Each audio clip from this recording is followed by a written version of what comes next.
Hi Internet, welcome to my channel. I finally have received something that is so important. Let me tell you a little story. So I'm sitting here in my Holden Commodore sports wagon, and another one of those exciting videos, and I have never been so excited to receive one of these. And what it actually is well, let me tell you a bit of a background to it. So I've owned this Commodore now for about 5 years. It's a wonderful piece of engineering, Australian engineering. I don't know, can we say that? Is it wonderful? Wonderful or not, it's my car. It's been my car for 5 years, and overall really happy with the VE 3-litre city sport wagon. Great cars all around, but it does have some flaws, and one of the known flaws, and some people have had an issue with this, is the cruise control disengages while mid-drive, and sometimes it just doesn't even come on, and sometimes it just turns off randomly, and people have been having all sorts of problems. After a lot of searching, I finally got to the bottom of potentially the fix for getting my cruise control fixed. Now, I love cruise control. Like, I can't live without it, really.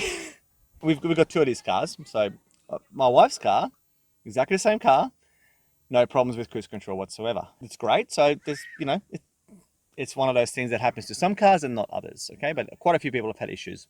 On the internet, on the forums, we still keep getting the same advice over and over again, and that is that it's probably the little switch at the back of the brake pedal, because when you got cruise control on and you put on your brakes, the cruise control turns off and the car is back under your control. It's not that, and I can tell you why not, because I wanted to share the symptoms of what's been happening to my car. So here's how it is.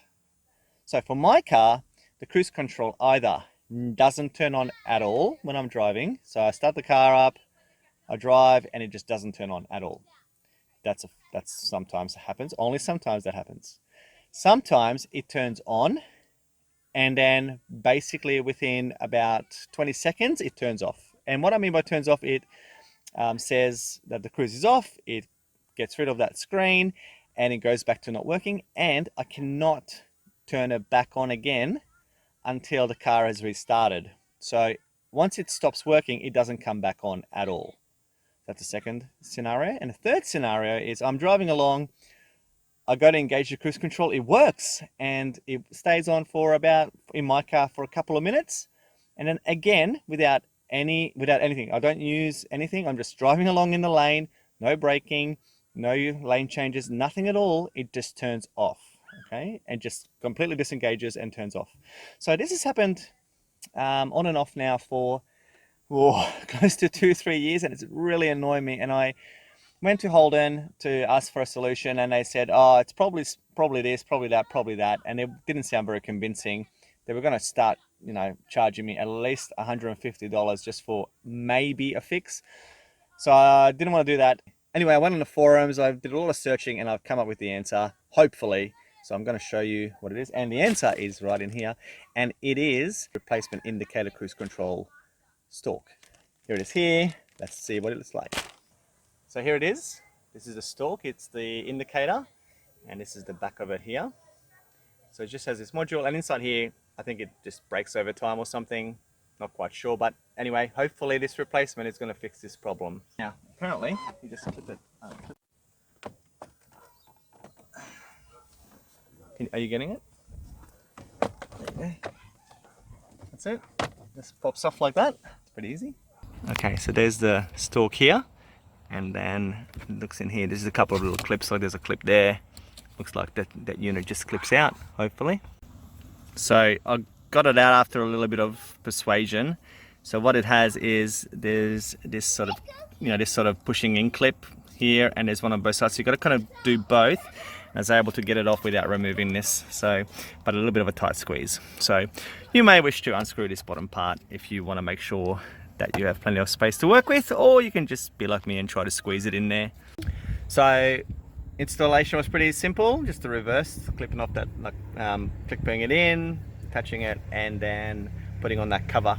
All right, I'm going to go for a test drive and see how it goes.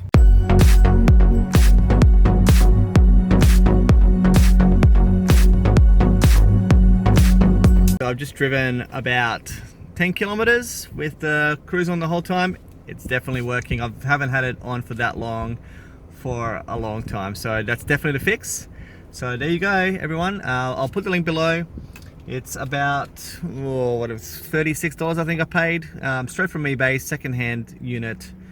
Does the job, definitely fixes the problem. So there you go, easy fix, 2 minutes of labor. It got the job done. So if you've got the same problem, have a go at that. So that's it, everyone. Any questions or comments, please ask. I would love for you to subscribe. It would be great. I'm putting up lots of how-tos for this Commodore. Check out my motorcycle videos, my silly bunny man stuff if you're keen, if you're game. And can I please ask you before I go, just to hit the like button for me? That'd be lovely. If it helped you out, please hit the like button, smash the like button, just hit the like button. I would really appreciate it. Helps the YouTube algorithm rank me a little bit higher. All right, bye.